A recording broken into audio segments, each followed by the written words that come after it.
C'est peut-être dans ce sens-là qu'il faut prendre une cognoscibilité de la loi morale ou sa incompréhensibilité, ce qu'on peut atteindre le plus dans une philosophie spéculative, et c'est déjà beaucoup. C'est une façon de dire qu'il n'y a pas, c'est-à-dire que sa ratio essendi nous a inconnus, mais nous avons une certaine ratio cognoscendi de la loi morale, mais bizarrement, c'est pas une connaissance, c'est pas à travers une connaissance que nous ne connaissons. Nous ne connaissons pas, nous ne le comprenons pas, mais nous sommes attirés par elle, par une origine dont le topos est vide au sens ontologique. C'est pas de l'ordre de l'éton, ni ce qui décrit un ordre d'identité,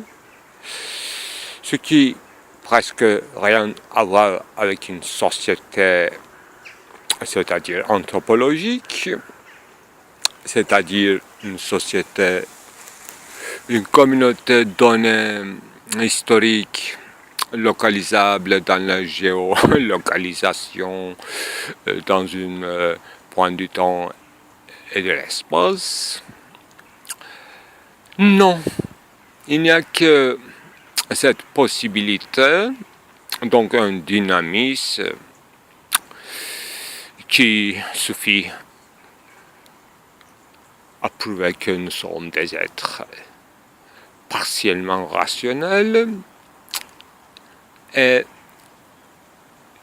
nous pouvons dépasser toute connaissance conditionnée du monde. Eh bien, montrer non pas des doigts,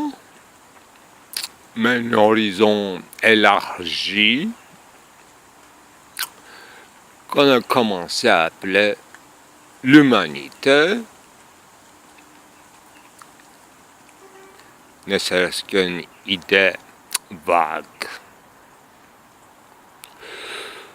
Ou bien qu'elle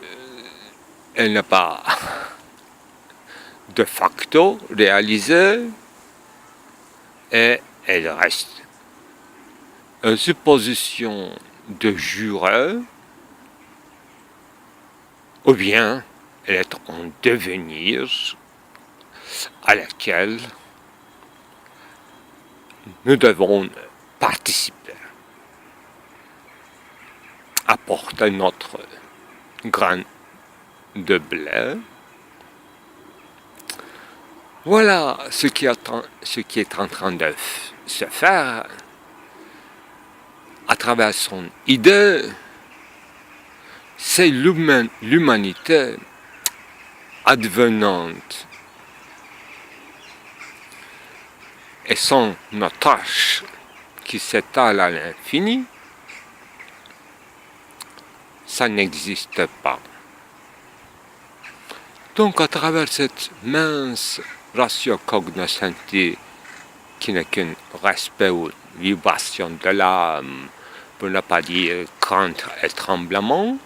un certain frisson sacré, voilà cette palpitation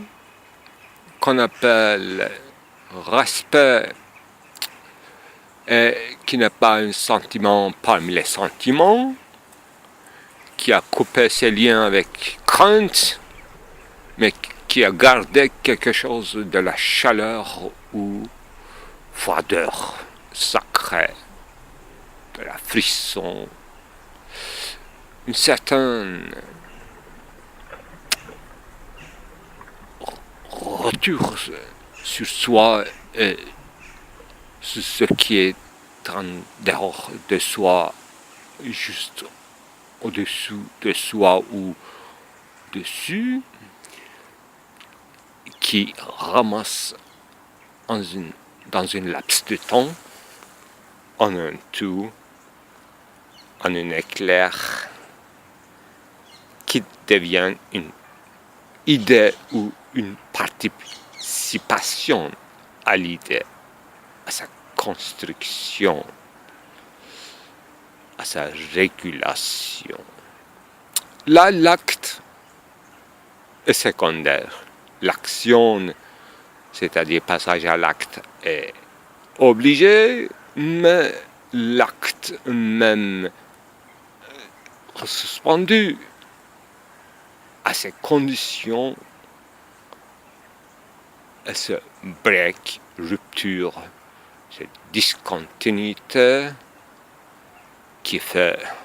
le temps transcendantal, au fond, ne s'avance pas comme dans une chronologie, mais qui est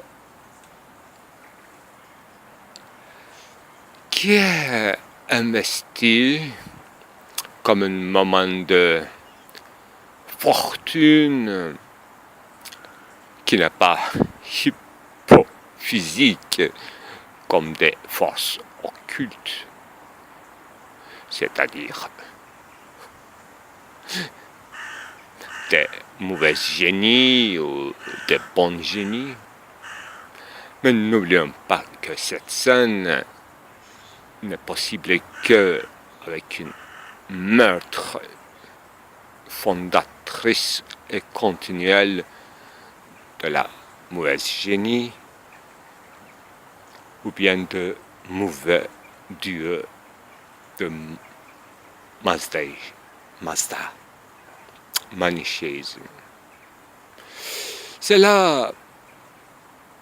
l'occupation de l'homme de bien, c'est faire être le bon Dieu, faire de sorte que le bon Dieu gagne dans cette guerre qui nous dépasse, mais au milieu duquel nous sommes pris en otage, en partie et en spectateur. C'est ainsi, et de autres façons, on peut narrer grand récit des Lumières Aufklärung kantien comme une quête de sainteté, malgré nous, un héroïsme idéal, malgré toute folklore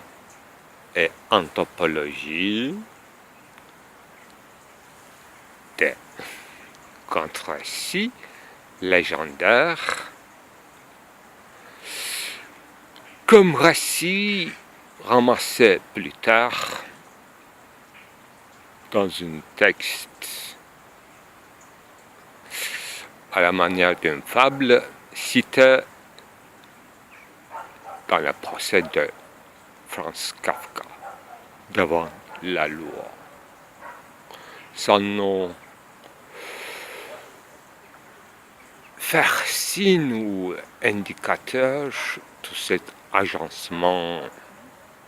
à peu près avec ces courbures qui se croisent dans une centre pour faire un centre supposé comme une adresse indiquée, alors que dans l'adresse il n'y a personne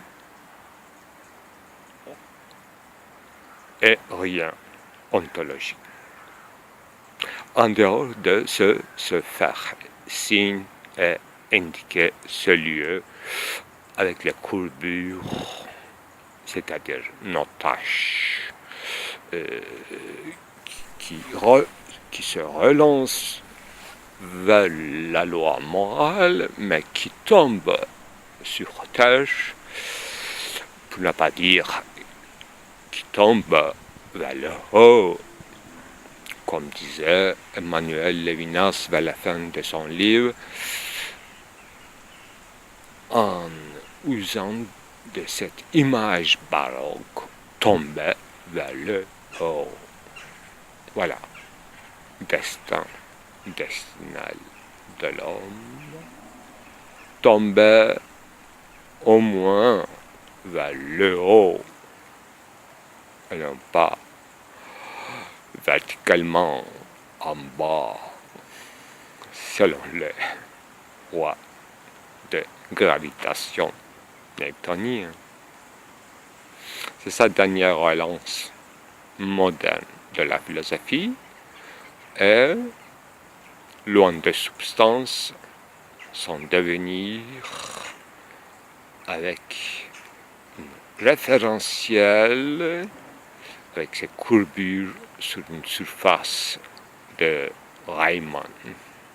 peut-être, qui défie l'être et le non-être pour un certain troisième genre, qui n'est pas un genre, mais un certain tierce exclu, c'est-à-dire reste indemne, inadéquate à ces représentations, non pas seulement picturales, imaginatives, et même sa maximalisation, les formularisations comme régime de phrase.